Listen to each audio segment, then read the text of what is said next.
Are you certifiable? I am. I'm absolutely wild! My yard, that is. 4 summers ago, I started an experiment that has continued to grow and evolve each year. You see, I absolutely hate mowing grass. I have allergies, and driving around my lawn for 2 hours on a riding mower, stirring up grass pollen, isn't my idea of a good time. My property was originally 2 parcels of land, so it's basically a big 2 acre, about the size of a Manhattan city block for you city folks, rectangle with our house in the northeast corner of the lot. The first year, I decided to simply not mow the western side of the lot. That first spring, I was greeted by a beautiful ocean of grasses. The next year and year after, I started to experiment more by adding fruit trees and expanding the meadow with a small planting of native wildflowers, mowed paths, and some seeding. This is where I really started to see the potential. However, the shape was an issue. Since my property is a rectangle, the meadow was a rectangle. And nature doesn't make right angles. I needed a more concrete plan. So this last winter, I used a combination of Google Earth, drone images, and photos to map out my property. That might seem high tech, but I went the simplest solution possible. I printed out the images and drew on the maps. Then I went back to my PC to finish my plan. My goal was to expand the grassy areas, make wildflower plantings seem more natural, and basically remove right angles wherever possible. This past year was my best meadow garden yet. A newly added grassy section directly behind my house made for a beautiful view out my kitchen window, with the occasional visit from rabbits, turkeys, and even a hawk. The rest of the meadow hugged my veggie garden, with edges that flowed more organically into the mowed areas of the lawn. Overall, my experimental meadow garden has shaved about an hour off my mowing time each week, but it has done much more. Before, my property had no trees and was a uniform flat lawn. Through strategically planting flowers like sunflowers, cosmos, and other tall wildflowers, I've created somewhat private areas in what used to be a barren wasteland of grass. Also, not only private for me, but for wildlife too. I'm still a bit salty about those darn raccoons who had the nerve not only to steal my sweet corn, but also eat it on a bench in a hidden alcove of cosmos that I had planted. Attracting wildlife to my property has always been part of my plan for pollinators to birds and bigger critters. I want to be a good steward of the land and make a garden that not only works for me, but works for wildlife too. The next phase of my meadow garden project is going to be geared toward that. Nesting boxes for birds, leaving brushy thickets for small animals, and eventually even building a natural swimming pool are all part of the plan. With meadows being a 2023 garden trend, I thought I would share my experience. Meadow gardens are gaining popularity as a way to create natural, low-maintenance landscapes that support local biodiversity. By planting a mix of native grasses and wildflowers, meadows can provide habitat for a wide range of pollinators and other beneficial insects. But creating a successful meadow garden takes more than just tossing out a few seeds and hoping for the best. It's important to select the right site and prepare the soil properly to ensure the plants have the best chance to thrive. Meadow gardens also require regular maintenance to keep them healthy and looking their best. This can include mowing or cutting back plants to encourage new growth, removing weeds, and adding compost or other amendments to the soil as needed. Despite the work involved, the rewards of a meadow garden are well worth the effort. Not only do they provide a beautiful and natural landscape, but they also contribute to the health of our planet by supporting local biodiversity. So, why not consider adding a meadow garden to your backyard or local community space? You'll be helping create a healthier, more vibrant ecosystem for all to enjoy. But also, let me let you in on something wild. Some might say certifiable. See, I finally got back to that. There are several programs to certify your home garden as a wildlife habitat. Perhaps the most well known is the National Wildlife Federation's Certified Wildlife Habitat Program. My yard is certified through them. However, many states also have their own programs as well. Here in West Virginia, we have the West Virginia Wild Yards Program. A few months ago, I talked to Jim Freganera from the West Virginia DNR about the program. My name is Jim Freganera, and I work at the West Virginia DNR. I work for the Wildlife Diversities Unit, and I have all different kinds of responsibilities, and part of my job is to help coordinate our Wild Yards program. Okay, could you tell me a little bit more about the Wild Yards program? Sure. Yeah, our Wild Yards program, we started it back around the mid 90s or so. And what it is, it's a program that encourages the general public to encourage wildlife on their property. And we like to encourage folks to have a water source for wildlife, shelter for wildlife. It could be as simple as a nest box for a bluebird or something like that. And we also encourage food and space. And with the food is we like to have people plant native plants to West Virginia. So folks will work on their property. These last couple of years it was very, very popular with folks staying home, with COVID working around their house. And they can contact our office and we'll send them some information about the Wild Yards program and what to plant and what not to plant. And they can make a little diagram of their property and then send that in, and we'll look at their application.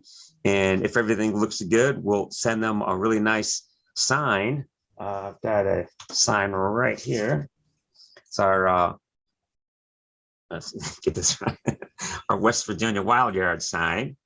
And it's made out of metal.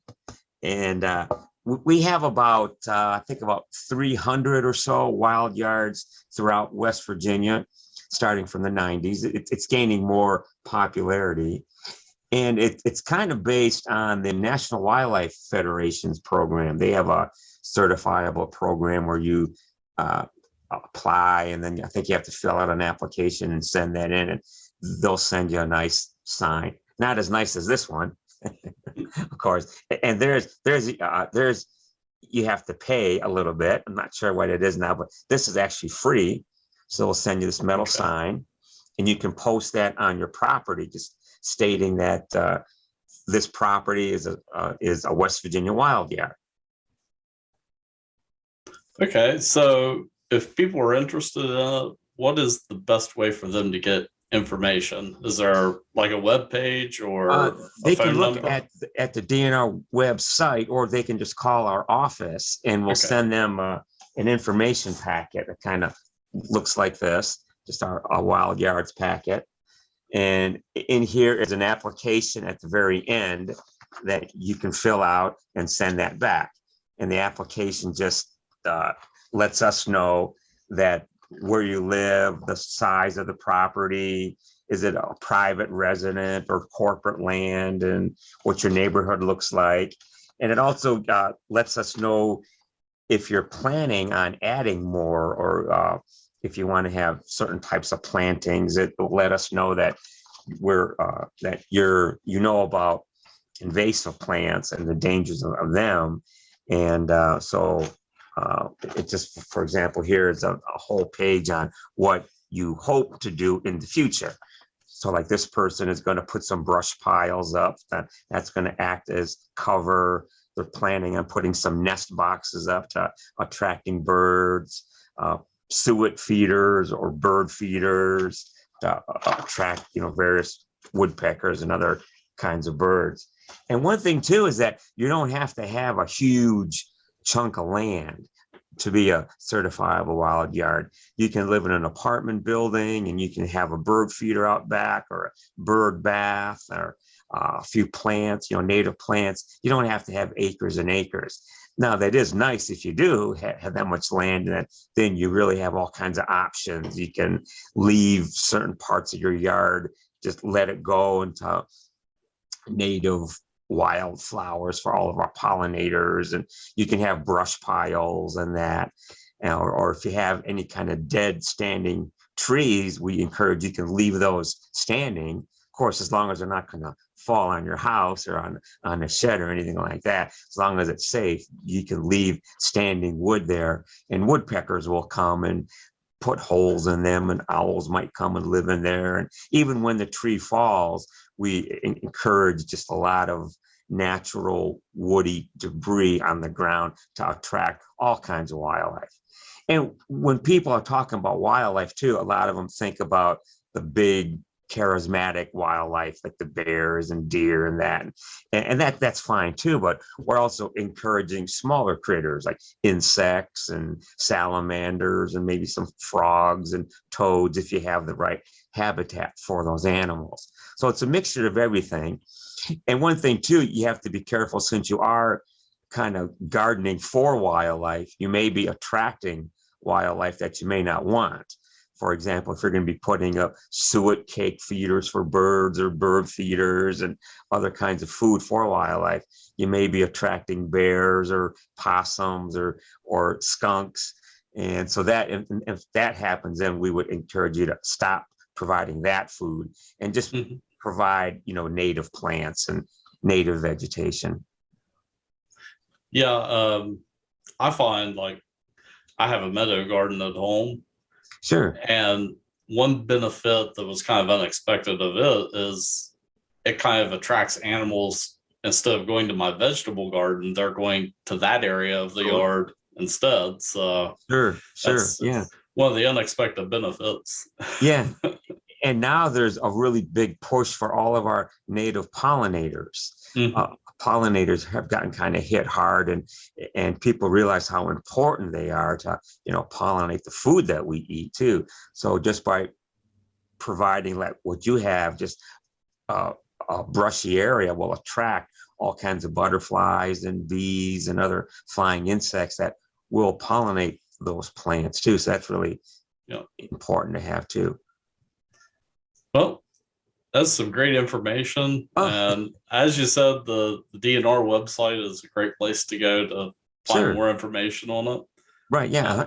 And they can contact us and we'll send them a little booklet or just some information. And then they can fill out the application and make a little map of their property. It doesn't have to be very thorough, just to kind of let us know that you do have shelter, food, and water and space for the animals. And like I said, you don't have to build a giant pond to attract fish and other animals like that. You can have just a simple bird bath. And we also encourage folks too, that if they do have like bird baths or bird houses, that they keep them clean. That every nesting season they'll go in and clean out all the debris from the nest boxes. And they'll also disinfect and clean all the bird baths too, because we want to make sure that we're not harming the wildlife too, because bird baths is a source for a lot of the congregating animals to meet. And if one animal is diseased, there's a real good chance it might give it to somebody else. So we didn't want that to happen. Yeah. Well, this is great information, Oh, and thank you for sharing. sure enough, Jack. Glad to help. Again, I would like to thank Jim for joining us. I recommend checking out programs in your own state to see if you're certifiable too. It's a fun thing to do, especially with kids, so they can learn about the key things that wildlife need to survive: food, water, shelter, and a place to raise their young. Next time on the Keep Growing podcast, what if you were to create a giant version of a backyard wildlife habitat and plant sanctuary and turn it into a place where people can learn and work together? We're going to visit United Plant Savers, a medicinal plant sanctuary where they have done exactly that. Remember, for full show notes, links to sources, and more, visit us online at bobsmarket.com/keepgrowing. Feel free to reach out with your own gardening questions that might just be featured in a future episode. Also, check out our sister program, Bob's Live, on Tuesdays at 5 p.m. if you want to see what's happening in the greenhouse and take a look at some of the awesome home and garden projects that I cover on the show. Until next time, keep growing.